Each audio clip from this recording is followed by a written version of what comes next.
Hi, Sophia and Alicia. Thanks ever so much for writing to me. I'm CherylAnn Webster, and I was your presenter at the last Young Women on the Move conference, and I've received your letter. There's a few things in here I'd love to respond to, but first of all, let me just congratulate you both on putting your thoughts and feedback on paper and sending it to me. That's just wonderful and true leadership skills. I'm going to answer the questions, but I'm going to answer them in a different order if that's okay with you. So let me start about the conference. The Young Women on the Move conference is a fabulous day, and I'm so pleased you had fun there. Each one of the mentors would have received my agenda. In fact, it's been approved by the Toronto District School Board, and they even helped me decide what should be on there. And although the conference is called Young Women on the Move, every time we hold an event, we change the theme so that if you get to come year after year, or your mentors come year after year and share the information with each group, you get to learn all different topics. The one you attended, where I spoke, was actually called Mirror, Mirror on the Wall, and it's all about developing a healthy reflection. So ask your mentor to show you this and discuss it with you. Just in case they no longer have it, I'll just give you an idea. So we started out with our beautiful body. And the reason for that was for a whole bunch of different things. When I talk about body image and self-esteem, we want to make sure I understand what level you're at, how comfortable you feel talking about your bodies, what you already know about body image and self-esteem. And of course, I use the Beautiful Women Project because it's my artwork and the foundation of what I do. And although I'm sorry you felt a little uncomfortable talking about boobs and bellies, I'm sure over time you will become much more comfortable with it. And hey, it was a lot easier looking at sculptures of people than real people, wasn't it? In addition to that, it's now part of your curriculum. Yes, it's part of the Ontario curriculum to talk about body parts, healthy body image, and self-esteem. The next thing, of course, was talking about what does it mean, body image, confidence, and of course, beauty. The reason for this is when we understand what those terms mean, we can have a better sense of awareness. The awareness means knowing how I feel about my body and me as a person, and knowing who I am. Of course, we learnt from the event that lots of people shape our opinions of ourselves.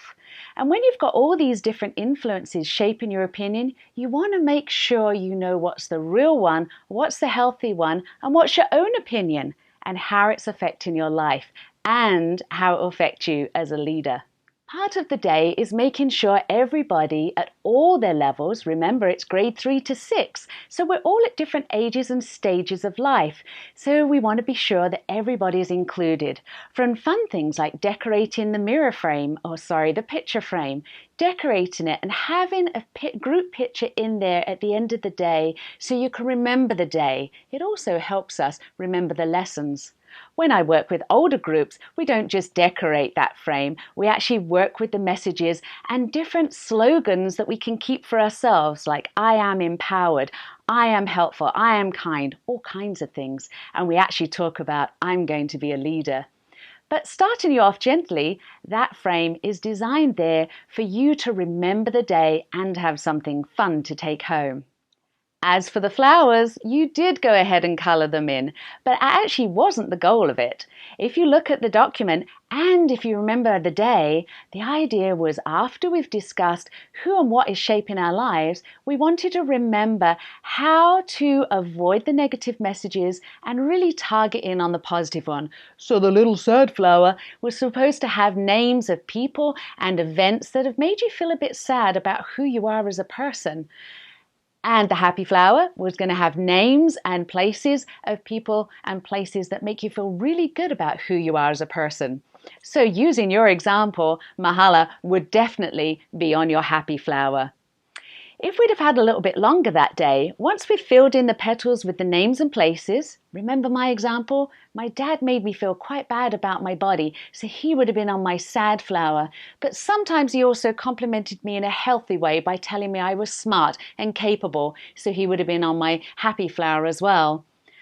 If we have longer, and you can do this of course with your mentor now, is to take the sad flower with the people and places that have made you feel quite bad, magazines, internet and so on, and colour over the words, make them go away and beautify your life more by focusing on those people and places that make you feel good about who you are and encourage you to be a stronger leader. Now, when it comes to the looking glass, looking in that little mirror, there's a very important reason for doing that. I work with many, actually thousands of women and girls all year, every year. And what I've found is that reflection in the mirror, the real mirror, like the one holding in your hand, has a very powerful influence on who we think we are and our worth. So if I look in that mirror and don't feel good about myself, maybe I'd be too nervous to get on camera and respond to your beautiful letter. And that wouldn't make it for a good thing. If I was too nervous to do this, then how on earth would I get up onto stage? How would I keep teaching what I teach? How do I become the leader that I am if I don't even like who I am? If I look in that thing and think, oh my gosh, this isn't right, that isn't right, this should be better. We also have a mirror in our mind that I talked about on the day, and they're those voices in our heads that say we're not good enough, or we're not pretty enough, or all the list of things go on and on. The reason I use a hard mirror is for people your age and younger, it's a lot easier for them to understand. When I work with older groups, we move more into the mirror in the mind, as I call it, and how that affects us. And I'd like you to know that grown women and men who are really working hard to become leaders often stop their achievements, slow down their goals, and sometimes not achieve them at all because how they feel about who they are. Their self-esteem has gone down. And with women, it's often triggered because they don't like the way they look. And that's the start to how body image does shape us as leaders. Imagine if Mahala was so worried about how she looked that she couldn't get up on stage and tell people her story. What if her worrying about how she is and what people said about her, whether it's her hair covering or the incident that she went through, or maybe the scars that she has, prevented her from sharing her story? Wouldn't that be sad and a huge loss for all of us? And believe me, when you said you'd rather have Mahala up there, I totally understand. I would love to hear her speak live. Thankfully, she's happy enough to be on camera and we can get to see her on YouTube and other channels and really hear her story. And she will let you know that you're just as powerful as she is. The more confident we are, the easier it is to share our story, help other people to share theirs, and that's what creates a good leader. The next part of the agenda here was who says what about your body. Now, of course, we need to know if how we feel about our body and how we feel as people, our worth and our understanding of self is being shaped by other people, not just ourselves. We need to know who those other people are, or whether it's great big corporations that are selling us lotions and potions and makeup and hair dye, or if it's popular culture on TV where they're always fat shaming or making gender equality stronger rather than, making it weaker rather than stronger.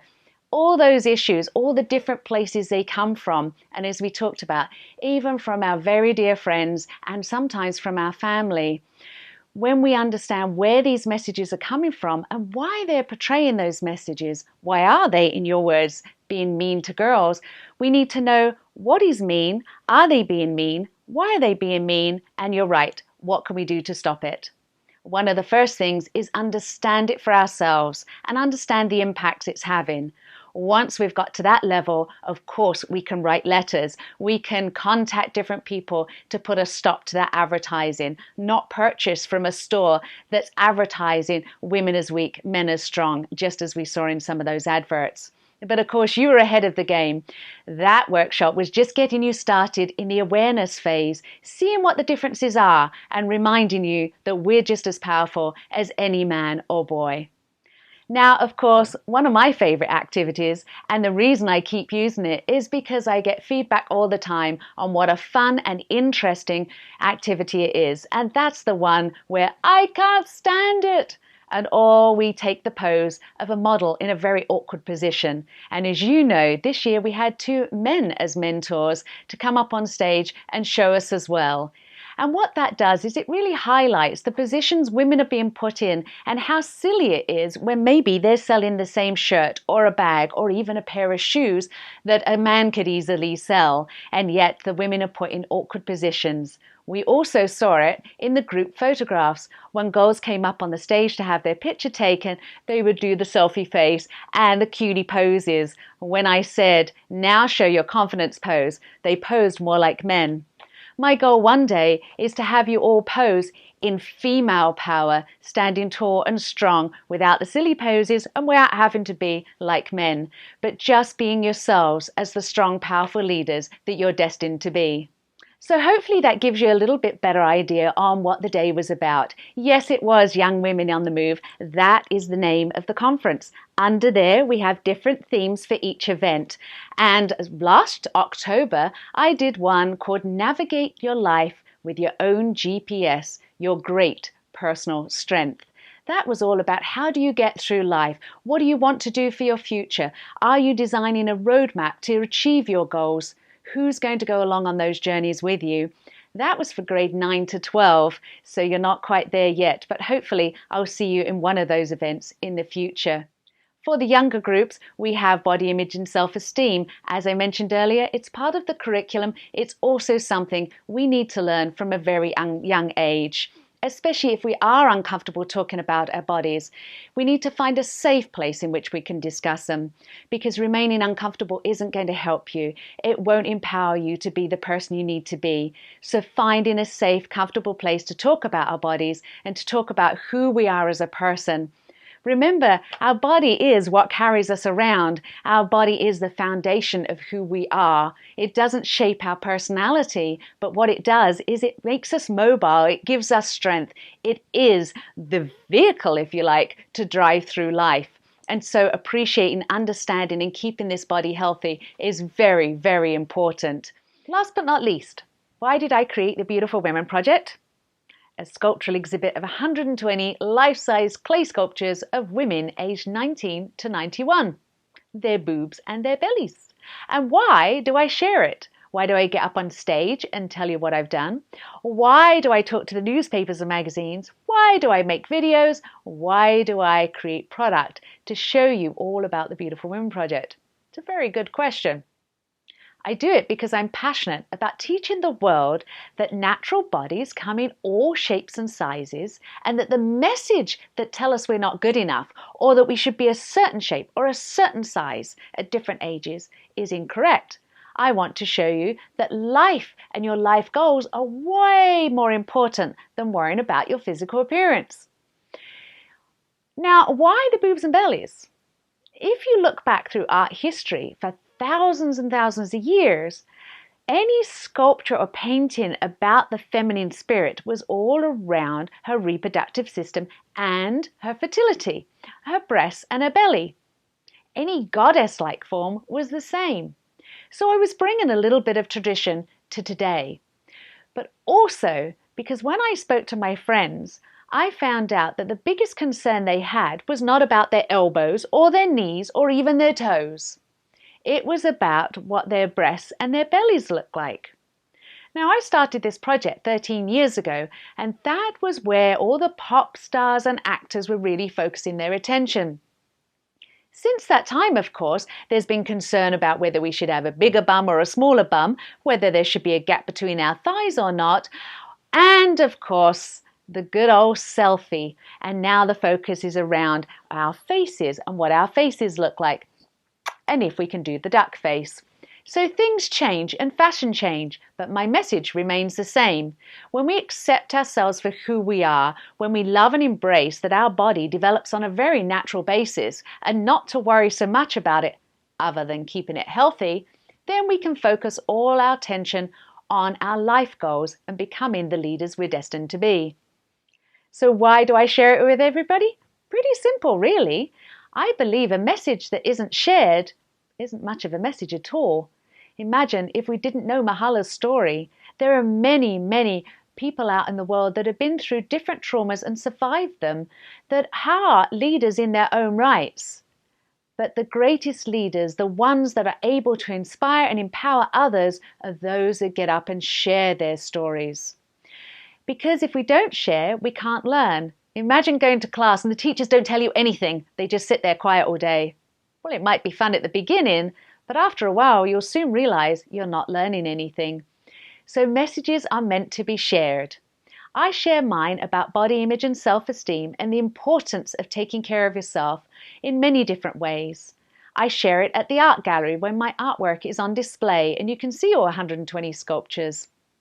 I also share it from the stage, as you saw, speaking to young people like yourselves, as well as professional men and women about how body image is shaping their lives and the lives of their children. I also share it from the screen, making videos to help you understand more about the implications of body image and its effect on our life.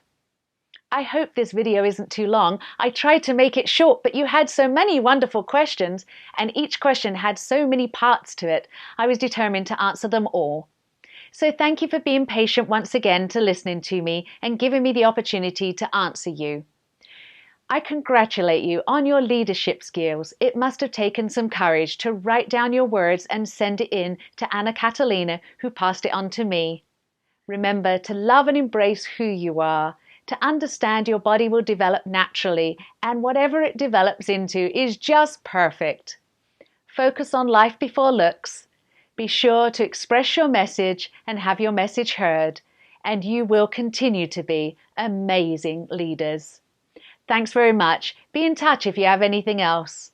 I'm CherylAnn Webster, and if you want more information, you can find me at my website, CherylAnnWebster.com. Take good care and have a fabulous school experience. Bye-bye.